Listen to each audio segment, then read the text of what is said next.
বন্ধুগণ, আসসালামু আলাইকুম ওয়া রাহমাতুল্লাহ। দুপুর 12:30 চট্টগ্রামের এই বিশাল জনসমুদ্র যদি বিকালে জনসভা হতো না জানি কি অবস্থা হতো।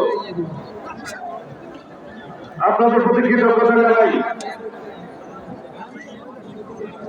এই চট্টগ্রামে শহীদ রাষ্ট্রপতি জিয়াউর রহমান এখান থেকেই স্বাধীনতার ঘোষণা করেছিলেন। স্বাধীনতা যুদ্ধে সংগ্রাম করে স্বাধীনতা অর্জন করেছিলেন। সেই স্বাধীনতার পতাকা আজকে আমাদের নেতা জনাব তারেক রহমানের হাতে। আমাদের স্লোগান সোনারগাঁও বাংলাদেশ। এই পতাকাকে সমুন্নত রাখতে হবে।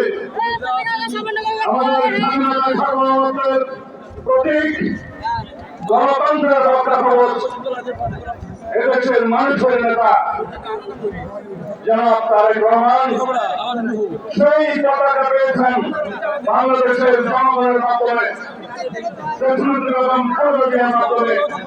এই স্বাধীনতার পতাকা উত্তোলন হয়েছে জনাব তারেক রহমানের হাতে। সেজন্য তিনি কোথাও দিয়েছেন অর্থাৎ আমাদের একটি পরিকল্পনা আছে এই দেশের জন্য, এই দেশের মানুষের জন্য।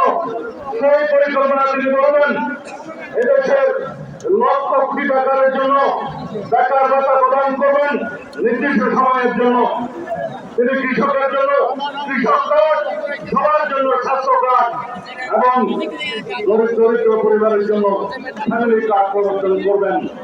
শিক্ষা ব্যবস্থার আমূল পরিবর্তন সাধন করবেন, কর্মের হাত সৃষ্টি করবেন। এইভাবে মেধা নির্ভর, প্রযুক্তি নির্ভর বর্তমান বিশ্বের সাথে তাল মিলিয়ে যাতে আমরা জনশক্তি সৃষ্টি করতে পারি সেরকম একটি আগামী বাংলাদেশ সৃজন করবেন। শহীদের প্রত্যাশা অনুযায়ী, এদেশের মানুষের প্রত্যাশা অনুযায়ী, আমাদের 24-এর গণ অভ্যুত্থানের ছাত্র গণ অভ্যুত্থানের আকাঙ্ক্ষা অনুযায়ী সেই বাংলাদেশ নির্মাণে ইনশাআল্লাহ আমরা আমাদের হাতকে শক্তিশালী করার জন্য আগামী 12 ফেব্রুয়ারি তারেক শীতের প্রতীকে একটি করে ভোট দিয়ে বাংলাদেশের মানুষের এই স্বাধীনতার সার্বভৌমত্বকে অক্ষুণ্ণ রাখবো, আমাদের পরিকল্পনাকে এগিয়ে নিয়ে যাব এবং একটি শক্তিশালী গণতান্ত্রিক এবং সমৃদ্ধ বিকশিত বাংলাদেশ সৃষ্টিতে সহায়তা করবো। বাংলাদেশ জিন্দাবাদ, বাংলাদেশ জাতীয়তাবাদী দল জিন্দাবাদ। শহীদ অমর হোক, বেগম খালেদা জিয়া অমর হোক, আমাদের অহংকার জনাব তারেক রহমান জিন্দাবাদ।